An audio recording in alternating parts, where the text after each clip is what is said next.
Bordered by Egypt, Jordan, Syria, and Lebanon, and with Saudi Arabia directly to the southeast, Israel has always been in a tough neighborhood. It's relatively tiny, slightly smaller than the state of New Jersey.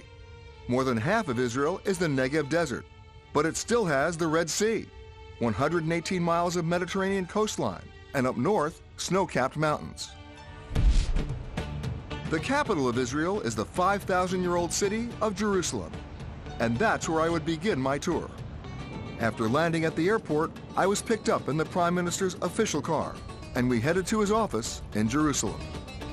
As a journalist, I've been coming to Israel since 1970, and I've always been amazed at how much the country has changed over the years. Jerusalem has managed to retain the biblical antiquity that defines its character, while at the same time serving as the capital of one of the most modern and high-tech countries in the world. We enter the gates of the Prime Minister's office, a modest stone building located in the northwestern part of the city.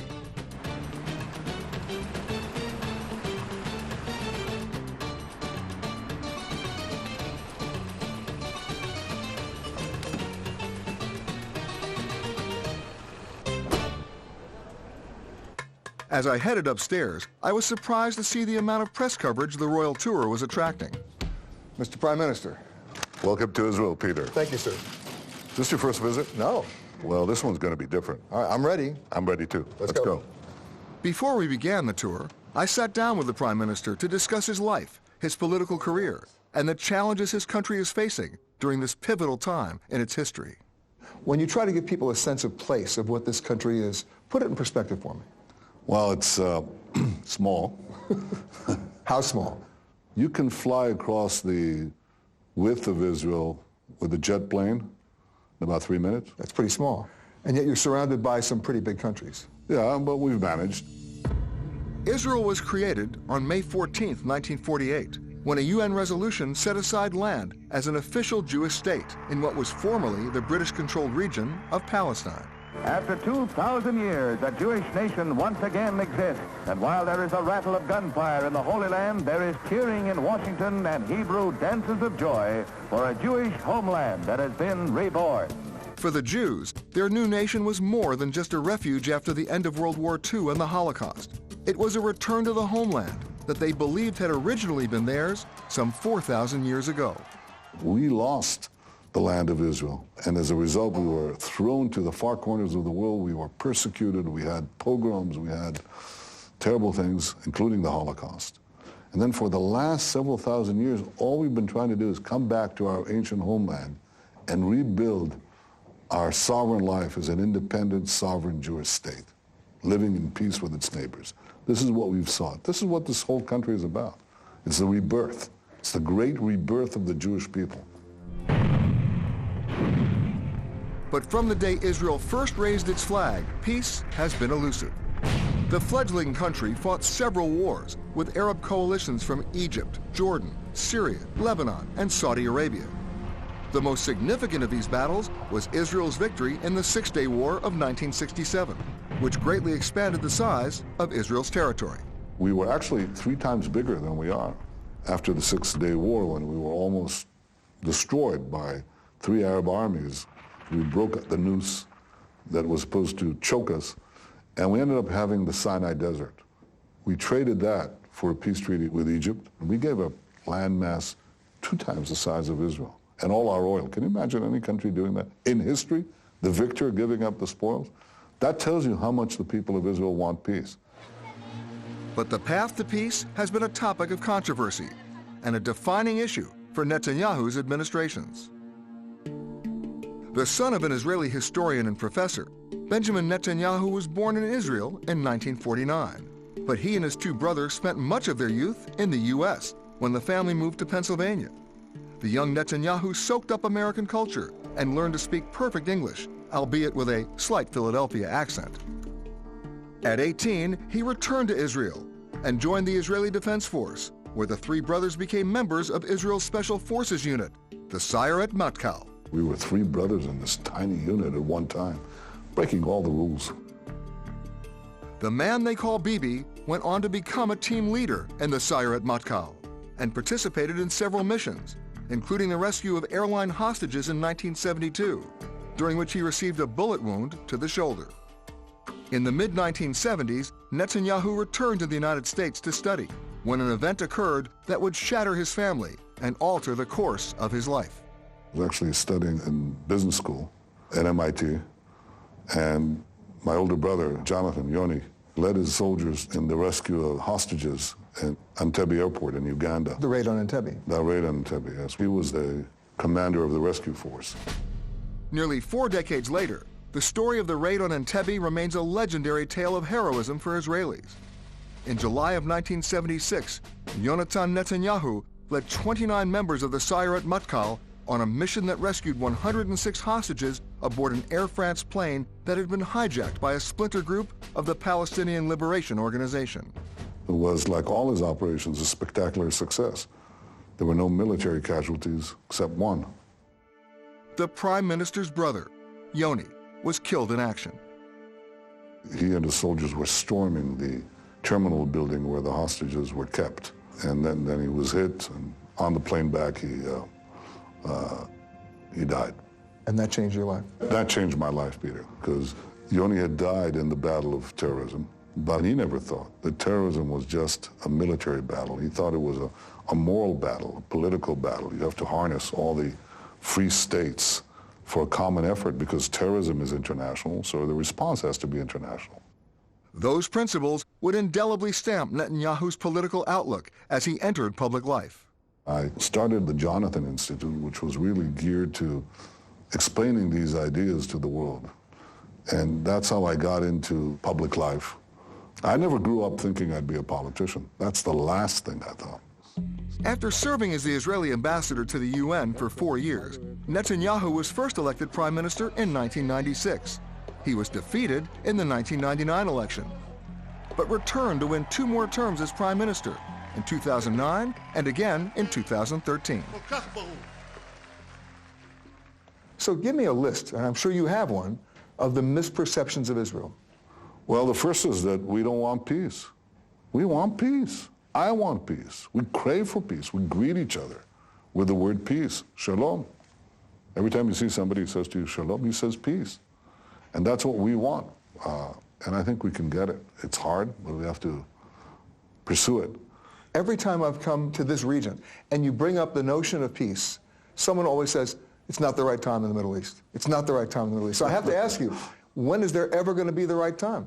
Well, I suppose if the Middle East becomes democratic and liberal and free, then you won't have that problem because in general, free societies, democratic societies, they don't want to send their sons and daughters to the battlefields. But I know that even for a broad peace to endure, Israel has to be a strong country, strong economically, strong in its ability to defend itself. It's this idea, you don't make peace with the weak, you make peace with the strong. It's called peace through strength.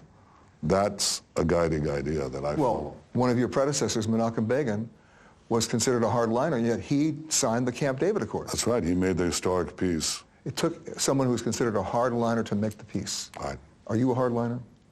Well, I'm certainly a hardliner on our security. I'll never compromise on our security. But I think when I bring a peace agreement to the people of Israel, they'll believe me because they trust me to take care of that foundation of peace, which is, you can't have peace without security in the Middle East. So it won't hold for a day. I'm a great champion of peace through strength. I insist on the strength, and therefore I can get the peace.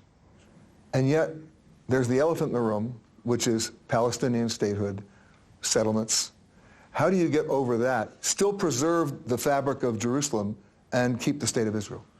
I think you can reach peace with the Palestinians because we recognize that although we've been here close to 4,000 years, there's another people that are here now alongside us in our ancestral homeland, and we'll have to strike a compromise with them.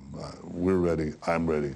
I hope they're ready. I've said that the real formula for peace is a demilitarized Palestinian state that recognizes the Jewish state. And I think in that short sentence, you've got all the elements that you need. At the end, we're going to have 2 people living side by side in respect and dignity with each other and with security. And while a lasting peace has yet to be forged, if you look at the numbers, Israel's actually safer than New York. There were American friends of mine who were afraid of coming to Israel, but they got over that once they passed Kennedy Airport. It was safe. You got some surprises for me? A lot. You're going to see in this tiny country the most amazing history and the most amazing future. And you're going to have fun. The Prime Minister decided to kick off the royal tour, literally, right here at the Kraft Family Stadium in Jerusalem. Soccer is the biggest sport in Israel, but these soccer matches had a special purpose. Well, it's not a regular soccer game. We have Israeli teams of kids, Israelis who are Jews, Israelis who are Arabs. They learn to live with each other and learn to play with each other. In his youth, the Prime Minister was an avid soccer player. I was pretty good, but I left in my prime at 18. And more than 40 years later, he still had the moves. Dove! Having never really played organized soccer myself, I can only imagine what kind of trouble the Prime Minister was about to get me into. No trouble, just a soccer game. Just a soccer game. Now, you're a soccer player. Yeah, I was. What position? Left forward? You know what my position was? No. Left out. You're not going to be left out on this one, Peter. You're dragging me in? Yeah. All right, let's go. Come on. Come on. Whoa. All right, so I'm going to go be goalie. Whoa. Please. What the Prime Minister had in store for me today was something known in soccer lingo as the penalty kick. You ready, Peter? I'm in such trouble. Come on. Oh, come on. That was an easy one for you. Now you know why I was left out. Now Let's do listen, another one. you're much too close. You're going to kill me. It's not close. It's a small goal. Oh, one more. Okay. Peter, I'm sending it right to your hands. Okay. Catch the ball. Catch it. You ready? Yeah. Whoa! Good for you. You done it.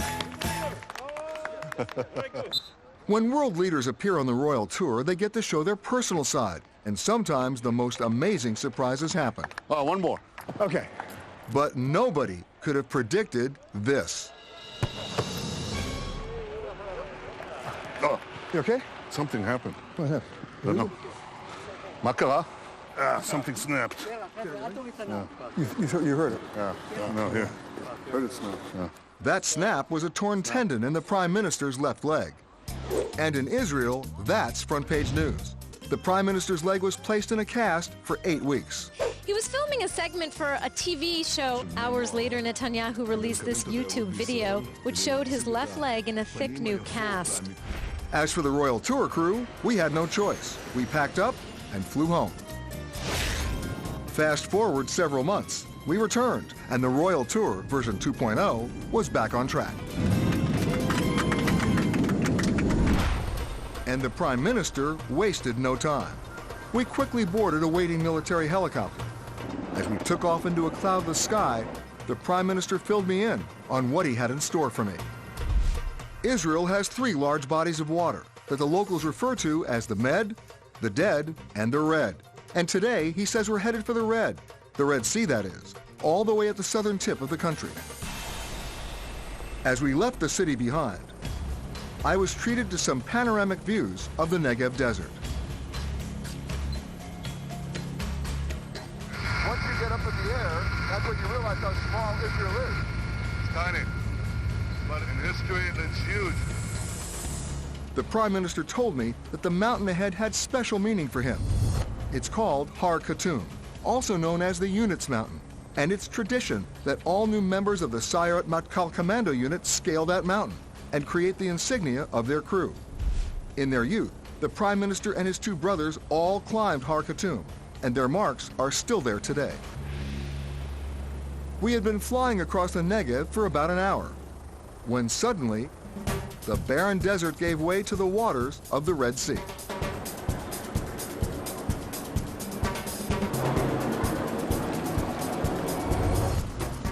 After setting down just outside the city, it was a short drive to the Israeli naval base in Eilat. Ready to go? I'm ready to go. I'm a boat captain myself, so I'll always look for any excuse to get out on the water and take the control. But this time, the Prime Minister pulled rank on me. Oh, he wants to drive. He wants to drive. So why did I know you were going to do this? Well, of course I'm going to do it. Let's go. I'm the Prime Minister. Oh, I forgot. All right, give it some gas.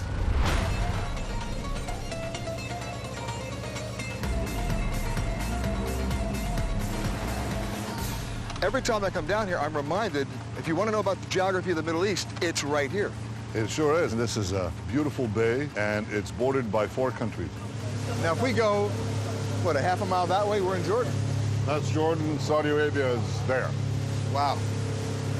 This is still Israel, but Egypt is around the bend. Literally. Yeah. That makes this Gulf a pretty important waterway for both the shipping economies and the militaries of all 4 countries. Not to mention a pretty central spot for thrill seekers from all over the world. Look at this. Look at this. Whoa! Well, I've been here with my own kids. We had a ball. They didn't want to leave. It was a week, total relaxation. After a few minutes zipping across the Gulf, we reached our destination, the Dolphin Reef. I had been to many dolphin preserves in my life, but never one quite like this. That's because the dolphins that live here are truly wild and can come and go as they please. I'm told that here, it's about free will, not captivity. The dolphins enter and exit the preserve through a door that opens to the Red Sea. You should go in the water. Well, I'll go in the water. Will you go in the water? I'm not going to the water. I'm the Prime Minister. Get in the water. That's nice. It's good, isn't it? It's great. Yeah. So you see any dolphins down there? I see a dolphin dressed as a diver. That's a Jewish dolphin.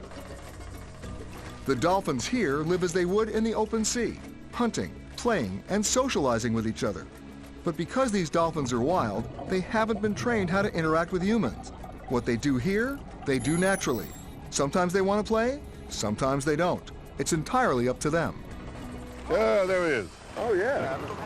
They roam the Gulf, then they come back. Why? They feel at home here. They're very intelligent animals. Smarter than many people. Why are you looking at me? And with that, we were on the move again. And for our next stop, we would traverse almost the entire length of the country. From the southern border, we flew to the northernmost point on the Mediterranean coastline. There, directly on the border with Lebanon, sits a very special place for all Israelis, but particularly for the Prime Minister. Peter, come on, let's see it.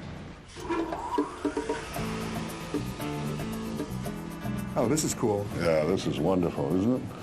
Peter, I'm told that this is the steepest cable car in the world, but it is one of the shortest. So not too far to drop. It's a drop. If you drop, it drops.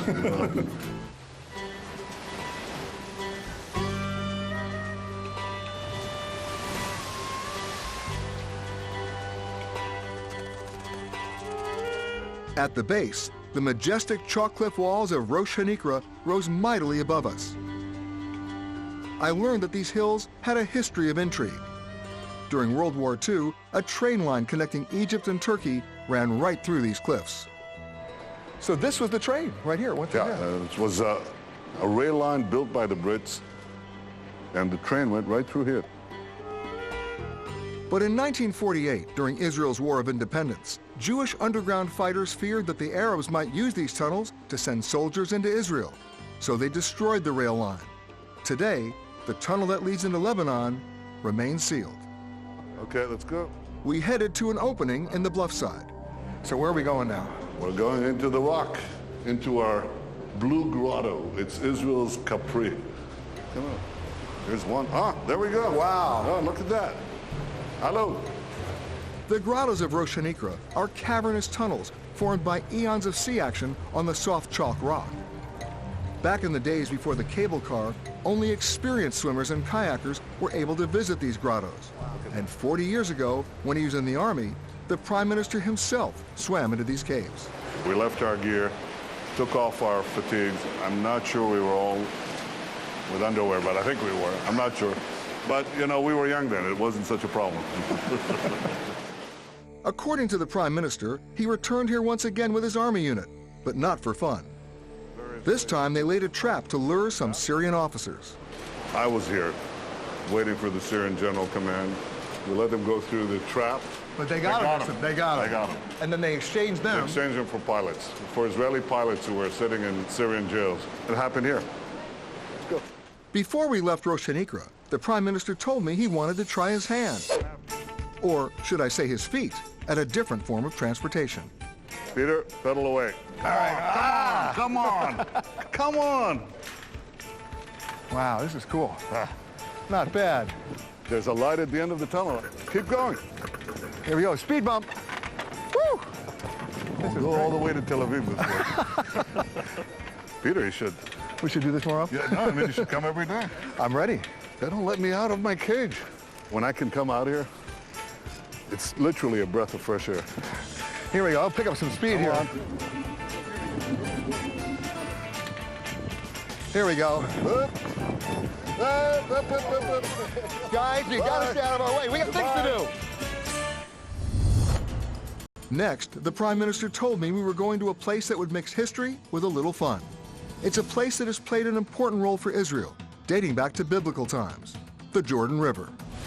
This river has had tremendous historic, cultural, and practical importance for Israelis. But today, it also serves another purpose. It has become a getaway spot for Israelis to escape the heat and enjoy a day on the water. We were joined by the Prime Minister's wife, Sarah. Peter, are you okay? I'm Good good. one. Good. All right, let's go. Of course, when you travel with the Prime Minister of Israel, you also bring along just a little bit of security and press. Not to mention a few travelers who suddenly find themselves rafting alongside a head of state. I'm shocked. A politician shaking hands with kids. It's never happened. You know, Peter, Yep. never in the history of rafting have so few been accompanied by so many.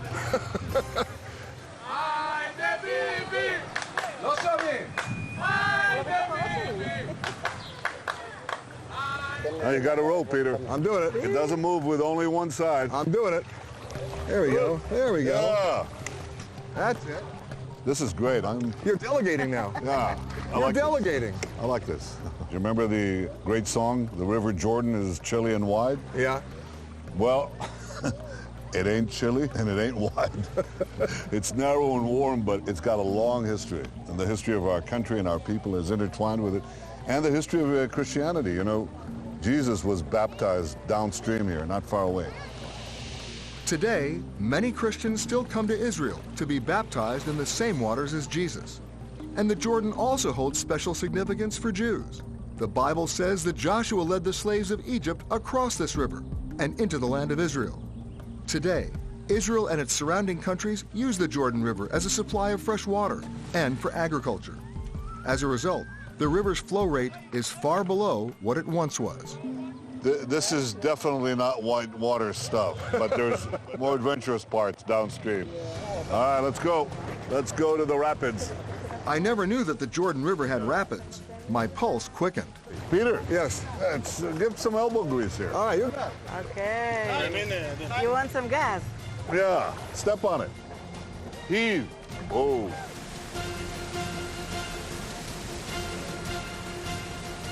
Tzatziki kan. Uh-oh, here we go.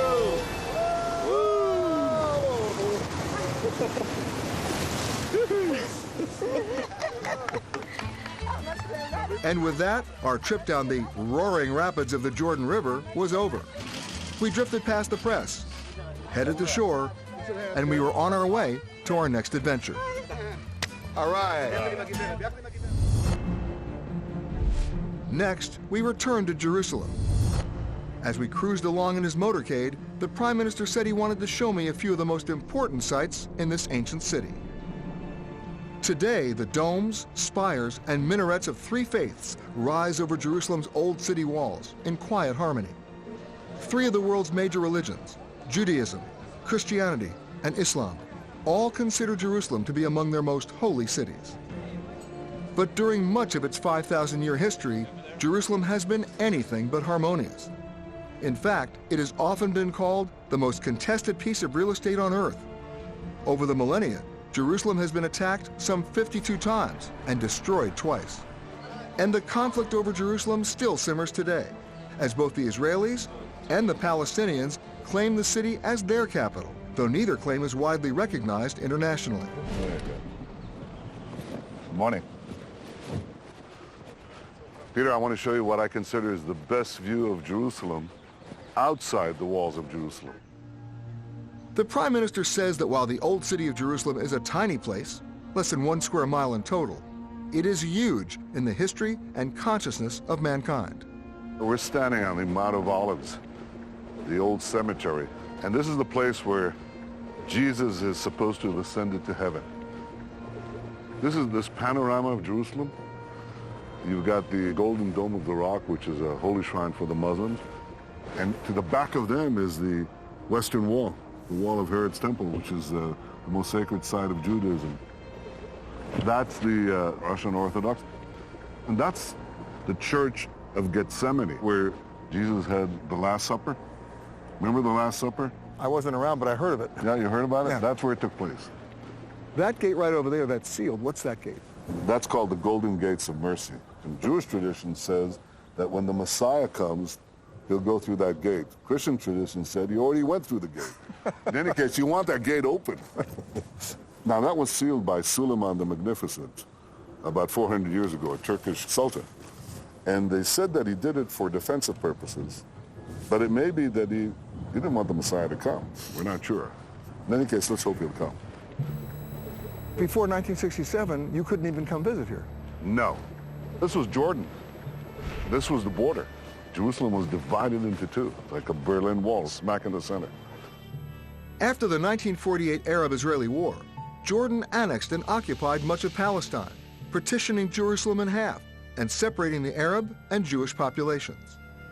And for 19 years, Israelis, including the young Netanyahu, were not allowed to visit their holy sites in the Old City, or even the graves of their families here in the old Jewish cemetery. But all that suddenly changed one summer morning in 1967. I was 18 years old. The Arabs were shelling the Jewish part of the city, and I woke up in the morning, June 5th, and these artillery shells are falling all around me. So I thought, oh, well, I better get out of here. Within just 6 days, Israel had won a decisive land war and had taken control of the Gaza Strip and Sinai Peninsula from Egypt, the Golan Heights from Syria, and the West Bank and East Jerusalem from Jordan. We heard that Jerusalem was liberated. So it was an amazing sight. There just throngs of people began to walk in the streets towards the Temple Mount. We came to the Western Wall, the wall of our ancient temple, touched the stones, and people were absolutely in tears. It was the yearning of ages. But perhaps just as important to the young Netanyahu was that he could now come here to finally pay proper respects to his grandparents. So this is the oldest active cemetery in the world. As far as we know, it goes back to 3,000 years, to the time of King David. So that's a pretty way back to go. It is. This is the grave of my grandfather, Nathan, my grandmother, Sarah. And after 67, we came up here, discovered that the grave was still intact, not desecrated, thank God. So, Mr. Prime Minister, what does the epitaph say? Well, it says that he roused the slumbering members of his nation with his powerful voice. So he was one of the founding fathers. He was of that generation. Now we have the state of Israel, thanks to people like him. Now, what's the significance of the little stones? That's to indicate by Jewish tradition that somebody visited the grave. Let's put him on.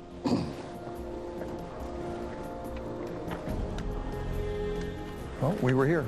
We were here with Nathan and with Sarah. Yeah, I think this is the greatest view of Jerusalem from outside the walls. Now I want you to see it inside the walls. And you can just walk there. It's great. But Cool. you'll have to do it alone. Why is that? I gotta go to work. So can I meet you in a few hours? Do I have a choice? No. Okay, let's go. While the Prime Minister headed to his office, his car whisked me across Jerusalem to the Old City, dropping me off right in front of its most famous entrance. The Prime Minister wants to see me in the Old City, so I'm going to take a route through the Damascus Gate I've been doing since I'm 20. Come on. The Damascus Gate is the main entrance to the Muslim quarter in the Old City. And as I stepped through, it almost felt like I was time traveling back 2,000 years. While the Old City is divided into 4 quarters, Jewish, Muslim, Christian, and Armenian, the Muslim quarter is undoubtedly the most colorful and lively section. And it's here, in the souk, where I began my real quest, a search for my own Holy Grail. Only the Holy Grail that I seek is of the edible kind. Kanafi? Where? That way? Okay. I don't remember the shop where I last found it, so I'm navigating by smell. I'm not much of a foodie, but when it comes to this sacred object of my desires, I suddenly have a most discriminating palate.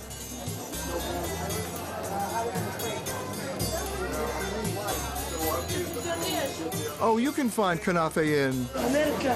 Hello. But it's not like it is here. And then, in a moment of delectable deja vu, I knew I had arrived. Kanafi, right? Kanafi, okay. There it is.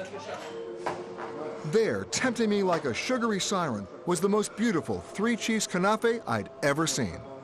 White cheese. Great. Kanafe is a classic dessert from Ottoman times, a cheese pastry soaked in sweet syrup and sprinkled with chopped pistachios. You don't come to the Old City without getting kanafi. You want some? Can't have it. It's mine. After my brief indulgence, I continued on the Via Dolorosa into the Christian quarter. The Via Dolorosa, or Way of Grief, is widely believed to be the very path where Jesus walked, carrying the heavy cross to his own crucifixion, and ending here, at the site where many scholars believe Jesus was actually crucified and buried.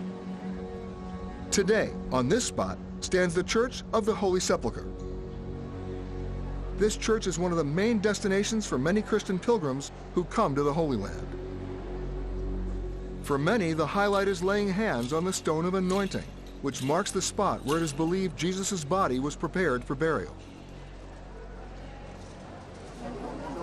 It was time to meet back up with the Prime Minister. I passed by all sorts of Holy Land souvenir shops, but I'd already found what I came for.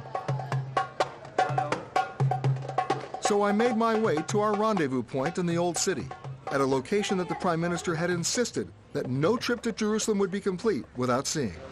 Well, here we are, the Citadel. The Citadel has been the prize of every occupying power since it was first constructed over 2 millennia ago. So it's constantly under renovation. Constantly under conquest and reconquest and reconquest. And while the Citadel and the rest of this remarkable ancient city have been marked by centuries of division and conflict, the Prime Minister says that now things may be changing. Consider this, Peter, in thousands of years of history, this is the only time under Israel that all 3 faiths, Christianity, Islam, and Judaism, have complete freedom of access to their holiest sites here in Jerusalem.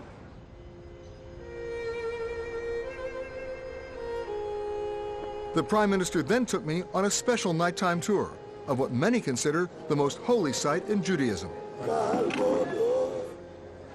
The Western Wall, also called the Wailing Wall for the sorrowful prayers offered here, has been a site of pilgrimage for centuries. The wall is all that remains of the ancient Second Temple of Jerusalem, or so I thought. We were joined by the Prime Minister's wife, Sarah, and their youngest son, Avner. We are approaching the temple built by King Solomon 3,000 years ago. And this has been the spiritual center of the Jewish people for 3,000 years. Wow. It's a holy place, so I got this for you. You got it. Now we'll walk in. Now we walk. What we see of the Western Wall above ground is only a small section of the temple's retaining wall. The rest of it lies hidden beneath the streets of the Old City, in the Kotel tunnels, a huge excavation project that has uncovered the foundations of the great temples that once stood here. The first temple was built by King Solomon, around the 10th century BC. We're very close to the place where Solomon's temple stood 3,000 years ago. The Babylonians came to Jerusalem, destroyed the temple, exiled the Jewish captives to Babylon. The Jews came back from Babylon, rebuilt the temple in exactly the same place. And then a few hundred years later, it was refurbished. That's an understatement. It was refurbished by King Herod. Because he was the master builder. He was a builder on a magnificent scale, but he didn't just build the building. He changed the landscape. He took part of this mountain away, then built a huge platform on the mountaintop, just a tabletop, 100 feet tall. And then on top of that, he built a magnificent temple. Herod's expansion of the Second Temple began in the 1st century BC and became the focal point of Jerusalem, with Jews from distant parts of the Roman Empire making pilgrimages by the thousands. But in the year 70 AD, Roman legions arrived to quell the Jewish revolt, and Herod's temple was destroyed. Over the centuries, the Dome of the Rock and newer construction covered the area, leaving most of the ruins of Herod's temple walls buried under streets and buildings. So the significance of that wall? That's the Western Wall. And all that's exposed is this piece, which is only 200 feet out of 1,400 feet that were hidden for generations. For Jews, this small piece of wall not only holds profound religious importance, it also is an icon of Jewish identity. The Romans destroyed that Second Temple, and we've always dreamed of coming back to our land after we were exiled from it 2,000 years. And will you touch that wall tonight? Yes, of course. We continued on through the tunnels. Down here, every turn brought us to another piece of history. Aqueducts, arches, even original 2,000-year-old Roman roads. But what the Prime Minister really wanted to show me was a particular section of the temple wall. So, Peter, here's one of the stones of Herod's rampart to the temple. And look at it. It just goes on and on, 45 feet. It just keeps going. It's huge, just enormous. 500 metric tons in weight. It's like 2 jumbo jets full of passengers. It's one big rock. You know, when the Roman general Titus destroyed the Jewish temple in 70 AD, he destroyed the pieces of wall on top of this stone. But when they got to this point, the Romans couldn't defeat this stone. It defeated them. But unlike the massive stones of Herod's wall, the holiest place in these tunnels is also one of the smallest, and it is believed to be the spot that is closest to the Holy of Holies, where the Ark of the Covenant stood, which contained the stone tablets upon which the 10 Commandments were written. So this is the closest point to the temple. It was 97 meters that way. You see that they put in these notes in the crevices. You make a prayer or a wish, fold it up, put it in the rock. It gives you the feeling that you're close to God. Well, we're going to exit the tunnels, but we never really exit because it's always in our hearts.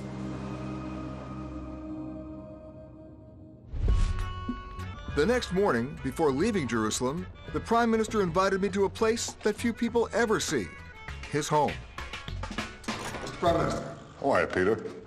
Hey, Sarah, nice to see you. Hi, Peter. It's so good to see you here in our home. Sarah is a working mother. She not only has many official state obligations, but she's also a child psychologist. You see, Peter, this is where we welcome President Obama, President Bush, and President Putin. And now This you. room. And now you? And now you. I'm in good company, huh? Yeah. Besides being a location to welcome world leaders, this room also holds a special place for Netanyahu's family memories. So you see here the history. You know, we are here for the 3rd time. The Prime Minister is now serving his 3rd term, and it's the 3rd time the Netanyahus have lived here in the official residence. Their 2 boys, Avner and Yair, are older now, but their childhood was anything but typical. Here's Yair, 5 years old, in the Oval Office. Yeah, and his brother, they tore up the pillows. President Clinton chased them. And They then- tore up the Oval Office. Yeah. It was a lot of fun.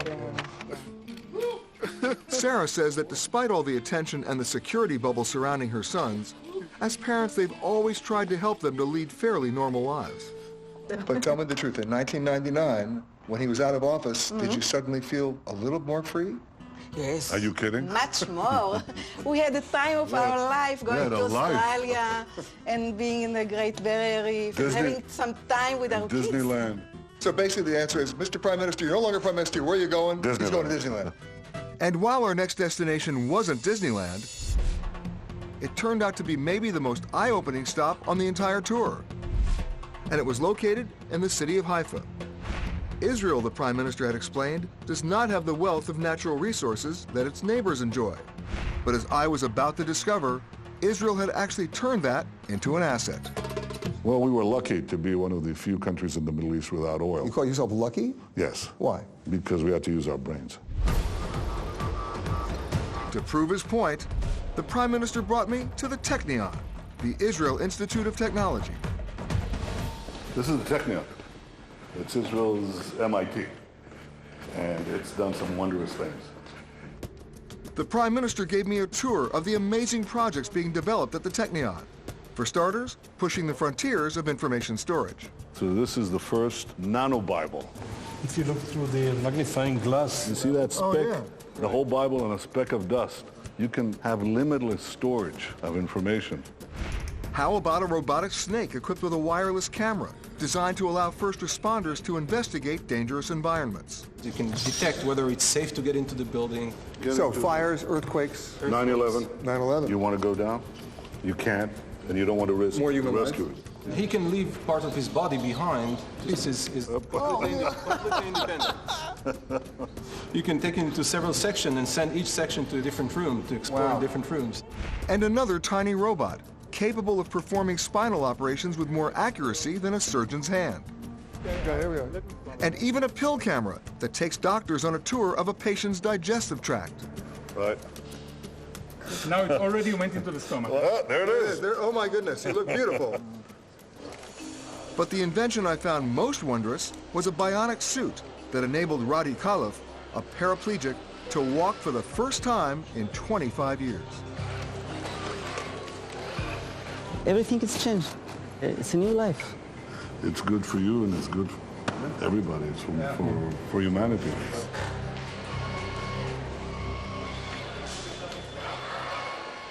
The Prime Minister not only wanted to show off his country's high-tech development, but also its high-tech cities.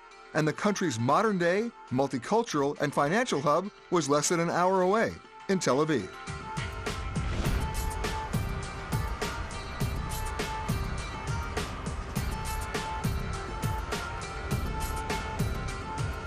You know, when I first came to Israel, this is what I first saw, the Mediterranean. It's But beautiful. isn't it beautiful? Tel Aviv's location on the shores of the Mediterranean has long made it a draw for visitors. But in recent years, luxury developments and high-end accommodations have turned Tel Aviv into a world-class city and made it a worldwide destination.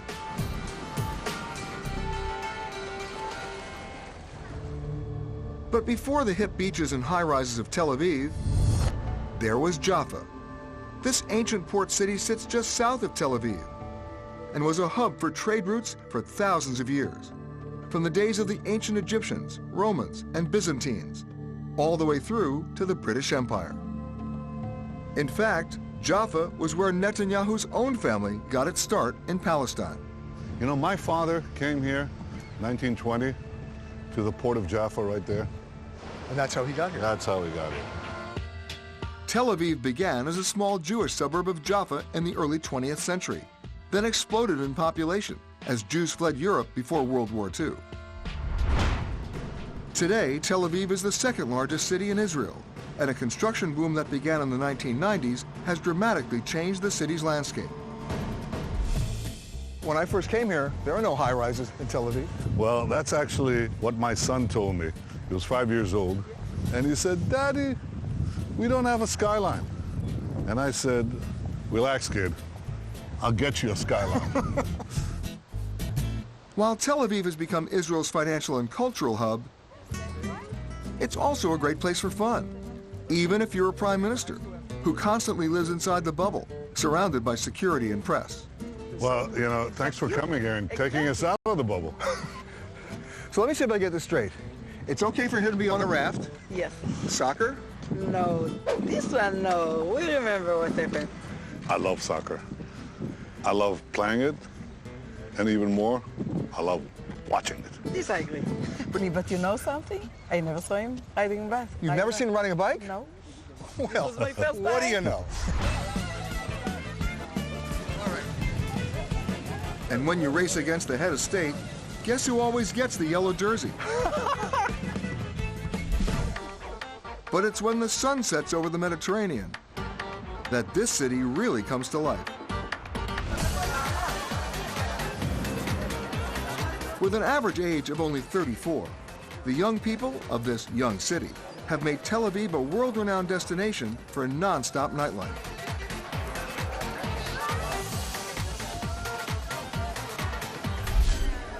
Salam. The Prime Minister, Sarah, and I decided to check out the scene at a local watering hole. The Vicky Cristina Bar, a Barcelona-inspired nightclub in the heart of Tel Aviv.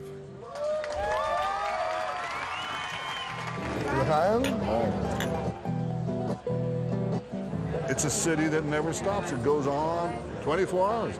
But when I first came to Tel Aviv, the place closed at 6 o'clock at night. It's become just a hub. It's a high-tech city, fashion city, culture city. Hey, man, how are you? Look who's here. We were joined by the Prime Minister's oldest son, Yair. It was midnight in Tel Aviv, and Yair's evening was just getting started. Prime time of the night in Tel Aviv is around 2, 3 a.m. and it's continue till sunrise. So basically what you're telling me is that what you guys are wearing tonight, you're wearing to work tomorrow. I just want to make sure I got that. And speaking of work tomorrow... Peter, I gotta go. You know, I hold a day job. I gotta work. What are you gonna do? Oh, I'm going right back to the hotel. I'll see you later. You got it. Yair's parents made their exit, and that meant only one thing. All right, party. Yeah. The royal tour was nearing its end, but the Prime Minister told me there was one site I absolutely had to see before leaving Israel. In this remote, mountainous region of the desert, bounded by the lifeless Dead Sea, nothing grows, and life is harsh. Yet in the 1st century AD, it was on this plateau, 1,300 feet high, that one of the most legendary and iconic stories of Jewish history played out, Masada. Peter, we're standing on a watchtower in the center of Masada. Now, let me explain to you what happened here. This is the time of the great Jewish rebellion against the Romans, 70 AD. Jerusalem is destroyed, and about 1,000 rebels, zealots, are on this mountaintop. The Jewish rebels had overrun the Roman garrison that was stationed here, and they made Masada their home. But despite its imposing presence, Masada was not originally built to be a fortress. 100 years earlier, it was King Herod who constructed Masada as a luxury retreat. Herod's personal palace was a 3-tiered testament to Roman engineering that cascaded down the northern face of the plateau. The top level was Herod's living quarters. The middle level held his library and study, and the lowest tier was an ornate entertaining hall adorned with tiles and frescoes. He's got these hanging palaces overlooking the Dead Sea. Just beautiful. He didn't spare any cost. And there were a lot of water systems here because he liked his baths. Herod's methods for trapping and storing water on a mountain in the middle of the desert were nothing short of an engineering marvel. There are flash floods here that occur in the desert, and there's a big torrent, and the water gets lost, right? Not all of it. See that? Herod's elaborate system of aqueducts carved into the mountain channeled and collected the water into a series of cisterns and reservoirs that could store over 10 million gallons. The Jews lived on Masada for several years, but the Romans hadn't forgotten. The Romans had a conception of absolute power in their domain. They said, we will not leave any place, even an isolated mountaintop. We're going to crush everything. Roman governor Flavius Silva arrived at the base of Masada with 15,000 troops. And they build an encircling wall that goes up and down and around. There's a camp then over they there. put camps. That's the camp of Silva, the Roman commander. But they've got other camps lining this all around, including on that cliff so they can look into Masada. But the Jews held one strategic advantage. The only path to the top of Masada was too narrow for the Romans to move the battering rams and catapults they would need to breach Masada's walls. Flavius Silva realized he would need another way in. He started building a ramp. And the people here could see this happening day after day after day. They saw it progressing very systematically. The ramp required moving hundreds of tons of earth and stone and took almost 3 months to build. They know what's going to happen. The Romans will bust through, and when they do, they'll make them slaves or dead. In the spring of the year 73, the Jews watched as the Romans prepared their troops for an assault that would begin the next morning. It was also the first night of the Jewish holiday of Passover. On the day that celebrates Moses taking the Jews out of bondage in Egypt, the whole idea of freedom for our people, they know that in a few hours they're going to be slaves, and they have to make a decision. They said, we don't want to die as slaves and we don't want to be butchered. They took their lives. And when the Romans burst through and they came in, it was completely silent. Since Jewish law forbids suicide, a group of 10 men performed the sacrifices and then killed one another, with the last one taking his own life. Today, the story of Masada remains an inspiration to the Jewish people. There's so many stories in these stones. Whole powerful adventure of Jewish history is told in these rocks. Well, it's certainly a story of suffering and sacrifice. And redemption, because, you know, we came back. We lost this 73 AD, and then we had another rebellion against the Romans. We lost that one too. We were dispersed. We were flung to the far corners of the earth. That's it. We were over. Except we weren't over. We came back. And then never gave up the dream. Next year in Jerusalem for 100 years, 200 years, 1,000 years, 2,000 years. Next year in Jerusalem. And we came back, rebuilt this land, and now we're standing on the heights of Masada, looking down at the Roman camps. And I'd like to tell Silva, the Roman commander, hey, buddy, we're back, and we're here to stay.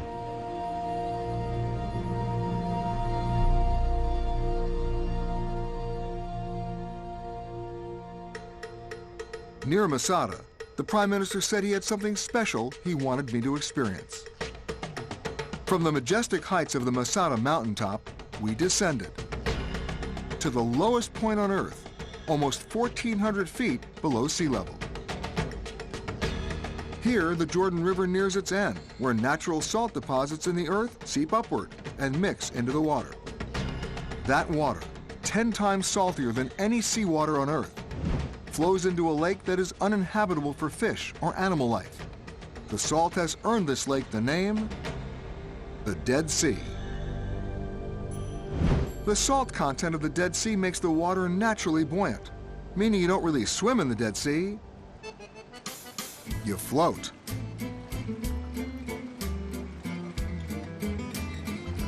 And that's where we ended our day. Hey, Peter. Yeah. Isn't this wonderful? Just floating in the Dead Sea, 1,200 feet below sea level. You know what? It is pretty cool. I mean, think about it. Just me and you. Yeah. So tell me, what do you got next? Nothing. What do you mean That's nothing? That's it? Party's over. I got to go back to Jerusalem. I've got a country to run. That's it? That's all, folks.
To learn more about the Royal Tour, visit petergreenberg.com.